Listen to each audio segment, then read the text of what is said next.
పశువుల పండుగ జల్లికట్టు అంటారు. ఇది దాదాపు కొన్ని ఎన్నో సంవత్సరాలుగా జరిగే ఒక ట్రెడిషన్ ఇక్కడ. ముందుగా బ్రిటిష్ కాలనీ జరుగుతుంది అంటారు. అండ్ ఫస్ట్ మన రంగంపేటలోను ఇంకో ఊర్లో జరిగేది. 20 సంవత్సరాల క్రితం నుంచి మన చంద్రగిరిలో జరుగుతుంది. అండ్ తమిళనాడులో జరిగేది చాలా డేంజర్గా ఉంటుంది. కాకపోతే ఇక్కడ జరిగేది అంత డేంజర్గా కాదు, కొంచెం సాఫ్ట్వేర్ వర్షను. అండ్ మ్యాక్సిమం పశువులకి దెబ్బలు తగలకుండా ఇది వచ్చేసి పశువుల్ని సెలబ్రేట్ చేసుకునేది, వాటిని ఫార్మర్స్కి వీటిని ఎంత ఇంపార్టెన్స్ ఆఫ్ ద ఫార్మింగ్, క్యాటిల్ని కాపాడుకునే ఒక గుర్తింపు తెచ్చే పండుగ అనమాట. అండ్ అది మన చంద్రగిరిలో జరగడం చాలా హ్యాపీగా ఉంది.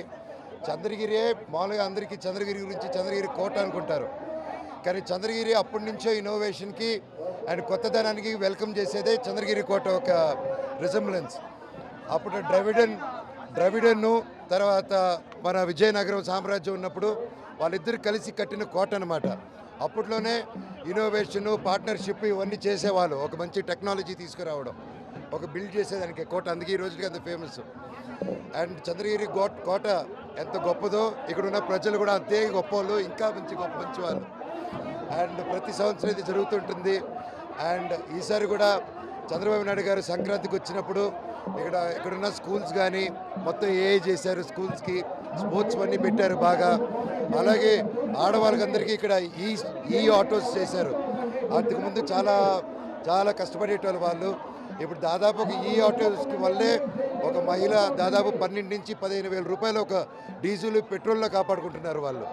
అండ్ ఇలాంటివి అభివృద్ధులు ఎన్నో జరుగుతున్నాయి. అండ్ ఇక్కడ కూడా చాలా ఫ్యాక్టరీస్, చాలా ఇన్నోవేషన్ రాబోతుంది చంద్రగిరి చుట్టుపక్కల.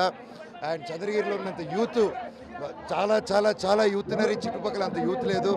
ఈరోజు బయటికి వెళ్ళి పనిచేసే వాళ్ళే కాకుండా చంద్రగిరి వదలకుండా ఈ చుట్టుపక్కల ప్రాంతాల్లో ఇంకా యూత్ ఇక్కడే పనిచేసుకుంటున్నారు. వాళ్ళకి మంచి ఫెసిలిటీసు అన్నీ త్వరలోనే వస్తున్నాయి. అండ్ ఈ ప్రాంతం ఇంకా గొప్ప అభివృద్ధి చెందుతుందని గట్టి నమ్మకంగా ఉంది. అండ్ పండగకి ప్రతి ఒక్కరికి శుభాకాంక్షలు. రాజకీయాలు ఏది మన చేతిలో లేదంటే అంతా దేవుడి చేతుల్లో ఉంది. Thank you.